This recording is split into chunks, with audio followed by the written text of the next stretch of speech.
All right, let's do this. It's time to do another stay single franchise or franchise it or single or franchise or stay single. This one is a good one, which is, of course, Spider Man, the original trilogy. But of course, just like the other ones with Teenage Mutant Ninja Turtles, it's basically just surgically taking out the third movie. Now, franchising it and making it a third movie was a good obstacle. When they first started it, it was interesting. They were going to get the black suit, but they changed it because of some old geezer saying that it looks like a sex suit. So that's why they changed it to a different version of the black suit, which I'm okay with it, I guess. It's like, yeah, I grew okay with it, but still it's kind of like, oh boy, because Venom basically look like that. And oh, what the frick, man? Just what the frick. So let me just say first, let's just bend the thing because I heard some rumors and I heard stuff like that. So let's bend it to where it's like they should franchise it. Now, I'm pretty sure there was an old geezer, heck, the producers were involved with this to make it into Spider Man 3 for some dumbass reason. And then we had the real Spider Man 3. The Spider Man 3 I actually heard about. I'm like, okay, I mean, look at Spider-Man 2. Spider-Man 2 is freaking damn awesome. Okay, let's see what he got. And it's like, well, what I'm planning to do is I was thinking around Electro kind of is good, but not really. I think Sandman will be good and also let's say the Vulture. And it's like, oh, okay. So yeah, I would like to see that. I'm okay with that. Let's see that. And well, as you guys can see, the producers apparently had other plans of where he was just about to add the Vulture in when they're like, yeah, put Green Goblin in there, and oh yeah, put Venom in there, and also let's make a love triangle. And it's like they just added stuff in there. I'm like, whoa, this guy is a genius. The director is a genius. The writer is the genius. If I remember correctly, it was like his brother, or technically it was someone else. Alvin Sargent. Was that his name? I just remember his name out of nowhere. But anyways, I think he was a part of it, but his brother also was a part of it, and the director was also a part of the process of making the script. And well, as soon as they were trying to make the first version of the script, the producers just started throwing crap, and I'm like,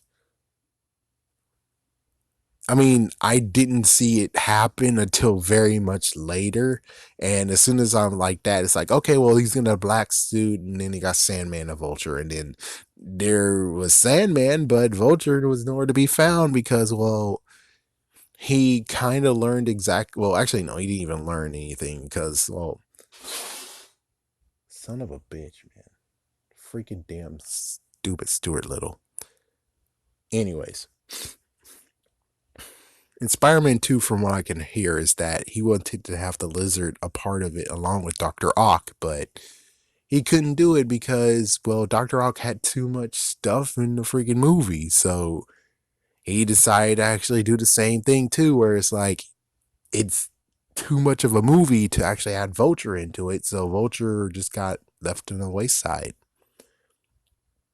Now, if we would have done the original version of Spider-Man 3, where we actually had Sandman and a Vulture, and I guess maybe he would have Harry Osborn because, well, I guess it was going to a head. Personally, I hope he was kind of smart and actually be like, well, I'm building it up. I'm building it up. I'm going to hint maybe Harry Osborn in Spider-Man 3. And in Spider-Man 4, he will do something. Or Spider-Man 5 will do something. It's like building it, just stirring the pot, waiting until the moment of where, oh, fuck, he's on a rampage. Oh, son of a bitch, he's gone mad. Yeah, I'm like, thanks to some stupid chick that was a producer. She was an idiot who was like, yeah, we need to get Harry Osborn to do some kind of crap. It's like, my gosh, dude. It was like, no, you don't need to do crap. What he needs to do is just continue to be pissed off and continue to be a loose cannon about to happen instead of the first movie he witnessed Spider-Man laying his father down, and that started it. And then in the second movie, he now wanted to have revenge on Spider-Man, and turns out that Spider-Man is Peter Parker, and then holy frick. So, and then he finds out that his dad was Green Goblin, even though it's this point where it's like, well, he didn't put the pieces together. And like his dad was a freaking psycho, almost killed freaking Mary Jane and almost killed him. But hey, I guess why not? We could easily just swipe that underboard and still say, hey, I'm Virgin my father, even though my father went nuts. And of course, like some people said, is like, hey, wait a minute. If he was bad at science and Peter had to help him, how the frick within 2 years he actually got the serum right? Which the serum didn't actually drive him insane, crazy enough. I don't think it drove him insane, but it did actually strengthen him though. So he somehow stabilized the serum, even though the protoparacine or whatever he drank, could that actually have made him crazy? I'm not sure. But he's not crazy. He actually modified and changed the glider to a sky stick. That's what they called it. And he did that within 2 years. No, no, no. That doesn't make sense to me too. It's like, yeah, I agree. That doesn't make sense. I mean, it's a miracle, but it's like if he gassed himself, like they showed like in the ends credits that he gassed himself and that helped actually increase his intelligence, then I'm like, oh, okay. Okay, I see. It's like, yeah, that makes sense. Whereas like he gassed himself beforehand and he's able to do it within 2 years because, well, his intelligence increased. Which is like, well, I'm pretty sure if his dad was there, he would have been already increased his son's intelligence and made him actually gas himself as a middle schooler. It's like, yeah, I'm pretty sure he would have done that. But yeah, when it comes to Spider-Man 3, that version where we got like just two villains, I think I would actually franchise it. Yeah, continue on, man. Continue on. But the Spider-Man 3 we got, I'm like, yeah, it was a horror show. It freaked me the fuck out. It's like it freaked me the fuck out, and I don't want to freaking watch it anymore. It's like I don't want to watch it anymore. I don't even couldn't even watch the first two movies because it's freaking me out. Because as soon as I watch those two movies, I'm like, but there's a third one. You need to watch the third one. And I'm like, I don't want to deal with this, so I'm not gonna watch any other movies. It's like they're beautiful. The first two are beautiful, but the third one is horrible and horrible. Freaking son of a bitch. It's not like as if Indiana Jones, where the fourth movie you could easily avoid it and say it doesn't exist. It's like that one you can easily say it doesn't exist.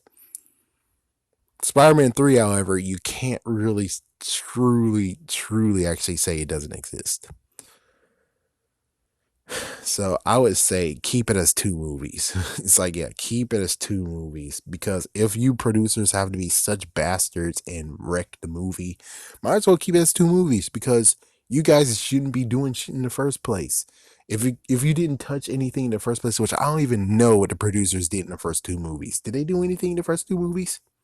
Because if they did something that's like, oh, that's what they did, then it's like, oh, okay, well, maybe they should actually yeah, maybe they should actually mention some stuff. But if they actually didn't do crap at all and they were just watching and nodding, then it's like, yeah, you shouldn't have said shit in the third movie. I'm sorry, but hey, if the thing works, don't mess with it. It's like if the freaking movie works, don't mess with it at all. Let's see, what's the best idea about this that actually draws this home? What movie that got fricked over where it's like you definitely shouldn't have messed with it? I can't think of it right now. I'm pretty sure there's something, but considering this one I actually know more about and all the other ones I don't know about, even though it's like, yeah, I think maybe even we can talk. I mean, I looked at Jurassic Park many times. So Jurassic Park 3 got messed with. And it used to be something interesting, and they turned it into Where's My Son? Where's My Son? The first version of it actually seemed pretty cool, but as you can see, they messed with it to Where's My Son? Where's My Son?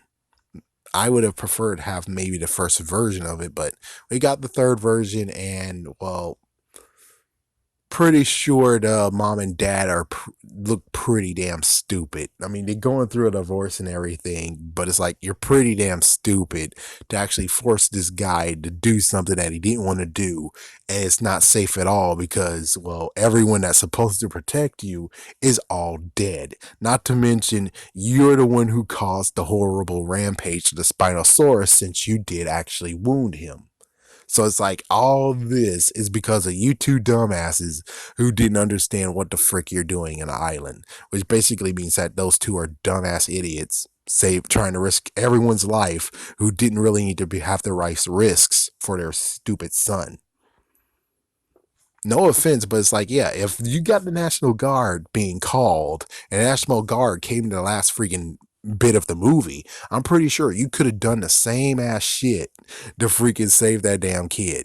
Did the National Guard and everything, and they all could have went in there, saved the kid, brought him out of there. Pretty sure it's the same exact idea of what could have happened if you would have just called the National fucking ass Guard. And given they're not rich or anything, but considering the lady Ellie who actually called them, she's not rich either. So pretty sure you could have easily have done the same that exact thing she did, and you guys wouldn't be looking like idiots right now. So, anyways, yeah, it's like Spider-Man 3 made everything horrible. Not to mention the fact of, if I remember correctly, didn't Eddie Brock actually was in the first movie? And now he's being reintroduced in the third movie? The fuck? Like, yeah, the fuck? So yeah, my end thing here is basically saying what you should have done was not franchise it any further. It's like, if you're going to involve yourself in this movie after two movies doing good, you might as well have just closed the door and said, okay, we're just going to keep it as two movies. You know, just keep your ego out of this, or keep whatever made you want to do something for Spider-Man 3 to be like, hey, I was the one who thought of that. It's like, listen, we don't need you to say, hi, mom, look what I did. No, we don't need you to do that. What we need you to do is allow the freaking director to direct, allow the writers to write, and make a good movie till we can continue on with this.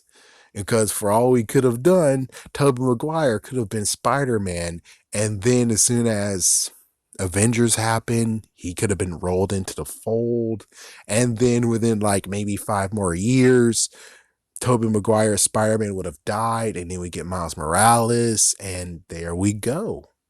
Look at that. We got Miles Morales already. Instead of now where it's like we got Tom Holland, and it's gonna take a long while for him to actually, I don't know what's gonna happen, but just saying.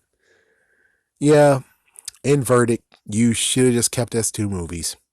It's like, either keep it as two movies or shut the fuck up and allow the freaking dudes do the third movie without your ass freaking talking about it. Because I'm pretty sure that the third movie would have excelled further if you actually had no involvement in it. Just saying.